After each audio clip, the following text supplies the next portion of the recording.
Assalamualaikum warahmatullahi wabarakatuh. Selamat sore menjelang petang, bosku. Ini saya mempersiapkan pembuatan kotak super, bosku. Karena lebah saya ada yang sudah tidak muat setupnya atau kotaknya.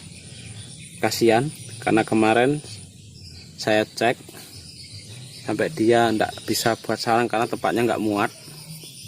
Malah membuat ratu itu kalau nggak salah itu lebih dari 15 lah, bosku, sekiranya antara 17-an saya buang semua. Jadi di sini yang harus diketahui untuk pemula, setidaknya 10 hari sekali kita harus mengecek sarang,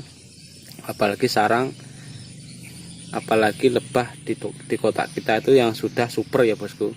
Dia memecah koloni bukan karena sang ratu sudah sakit-sakitan atau gimana ya. Kalau menurut saya dia ini memecah koloni atau memecah kakak bisa jadi juga karena faktornya dia merasa tempatnya sudah sempit, bukan hanya karena sang ratu sudah sakit-sakitan. Jadi di sini kita harus 10 hari sekali kita mengecek sarang-sarang kita apakah sudah ada calon ratu baru. Apabila sudah ada calon ratu baru, sebaiknya dibuang. Kalau memang Mas mau memecah koloni dan sudah punya pengalaman cara memecah koloni, bisa dipecah koloni. Kalau saya tidak ya, Mas, karena yang saya butuhkan di sini adalah koloni super. Karena kalau koloni super dia akan menghasilkan madu banyak.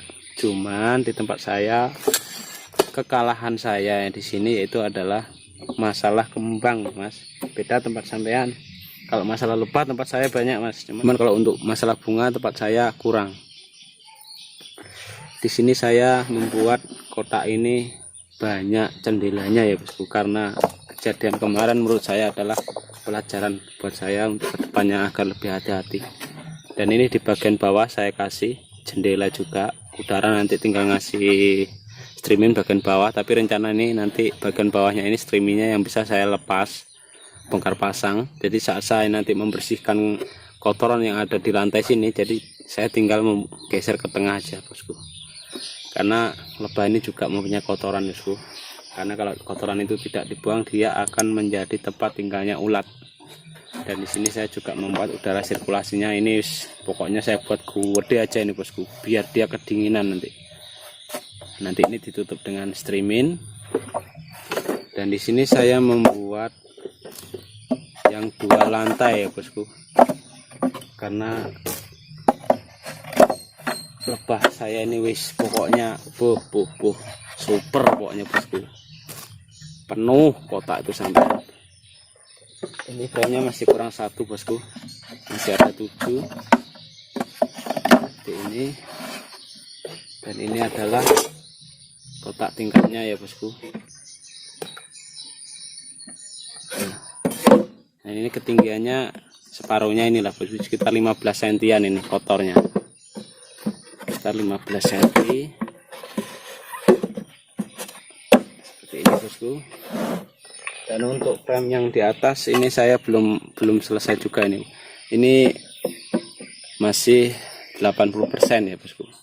Ini nanti saya buat framenya ini juga seperti bentuk yang di bawah, bosku. Saya bikin kotak. Tujuannya supaya untuk pemetikan madunya lebih mudah ya, bosku. Kalau memang dia nanti mau bikin tempat wadah madunya di atas, bosku. Seperti ini, bosku. 8 sisir punya saya, bosku. Nah, nanti yang bagian atas ini untuk tempat madunya, pengennya sih kayak gitu ya, bosku. Jadi kalau ini sampai diisi madu ini, kalau 8 sisiran ini, frame ini, paling tidak nanti ini sekali metik madunya 1 tekmon, bosku. Teman ya ditambah air sungai. Nah, ini belum saya kasih lubang untuk nanti pekerja yang bagian pembawa madunya, nanti saya kasih lubang di sini, bosku. Dan ini adalah tutupnya. Dan ini juga saya kasih udara juga, bosku, bagian atapnya ini menggunakan karung bawang putih juga di sini. Takutnya nanti kalau yang satunya lepas, satunya masih ada ya, bosku.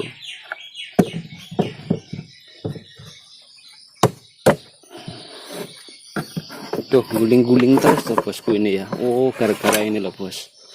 Nah,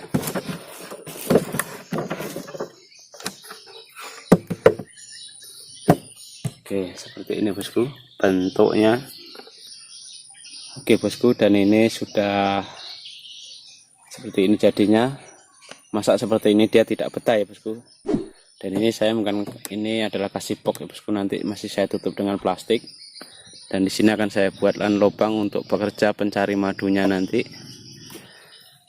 Semoga nanti mbok lewat betah bosku. Dan ini bukan lagi apartemen, tapi ini adalah villa ya bosku. Tempatnya sunyi, nyaman, tak ada orang, hanya security yang menjaga pintu gerbang. Wesh. Dan ini bosku, saya memperkenalkan pengaman muka. Nah, di sini yang saya buat ini adalah dari bahan serokan yang di dapur ya bosku, yang untuk gorengkan asin sama gorengkan tempe itu ya bosku. Nah, di sini untuk ukuran lubangnya itu yang seukuran waring. Lubang-lubangnya ini seukuran waring itu ya bosku. Nah, sebelum kita menjahitnya di kain ini, sebaiknya kalau ada cat, mending dicat dulu bosku. Semuanya dicat dulu. Serokannya ini pakai warna hitam biar tidak silau dan juga biar dia awet. Dan untuk mendapatkan ini saya beli di pasar. Ini bisa dibilang sweater ya bosku ya, sweater yang untuk saat kita kedinginan, untuk menutup kuping itu loh bosku. Kalau saya bilang, orang kami bilang ciat ini bosku. Nah, kayak yang dipakai jamrut itu bosku, cuman ini yang ada matanya kelihatan dua. Nah, mirip-mirip dengan yang dipakai rampok-rampok itu nah bosku. Nah, ini kita lepas dulu ujungnya tali, terus kita jadikan satu lapis, jadikan panjang bosku. Setelah itu baru lubang untuk depannya kita besarkan sedikit, baru kita pasang ini. Ini sudah menurut saya sudah aman kalau untuk lebah habis cerana bosku, melindungi muka dari sengatan dia. Karena lebah habis cerana ini yang paling danger adalah bagian muka, karena kan dia perempuan bos, cewek-cewek bosku. Dan kita ini 90%-nya yang namanya bulang, ngopok-ngopok rumahnya Mbok Deworin ya atau Sri, itu kan mayoritas laki-laki bosku. Dia paling demen sama cowok-cowok, makanya dia paling rawan bagian muka. Dia seneng kalau lihat muka cowok ya. Makanya yang sering disengat bagian hidung, bibir, mata. Sakitnya nggak seberapa, malunya 3 hari ya bosku. Lambe sampai njedir ya bosku ya, bibir sampai jempol kaki ini besarnya. Oke bosku, semoga ini bermanfaat bosku. Walaupun ini modalnya saya punya 40, tapi ini dipakai bertahun-tahun tidak rusak bosku, terkecuali sama nidak-idak atau sama ninjak-injak terus rusak bosku. Oke bosku, semoga nanti lebah saya yang super, yang sudah tidak muat lagi di kotaknya itu betah tinggal di sini ya bosku. Dan pelajaran buat saya untuk yang kemarin, gara-gara kekurangan udara oksigennya, udara sirkulasi, posisi lebah super jadi mereka mati semua bosku. Oke bosku, kita harus punya prinsip dalam hidup itu, yaitu adalah kalau dia bisa, kenapa kita tidak bisa? Karena kita sama-sama manusianya. Walaupun setidaknya kita bisa mengimbanginya 80%, tidak 100% seperti mereka. Itu kalau menurut saya kunci kita untuk supaya kita terus semangat mencari atau membudidaya lebah picerane ya bosku. Karena memang kita diberi kemampuan masing-masing. Ada yang pintar, ada yang goblok, ada yang standar. Tapi setidaknya yang goblok pun kita harus punya prinsip. Kalau dia bisa, saya harus bisa, walaupun tidak 100% seperti dia.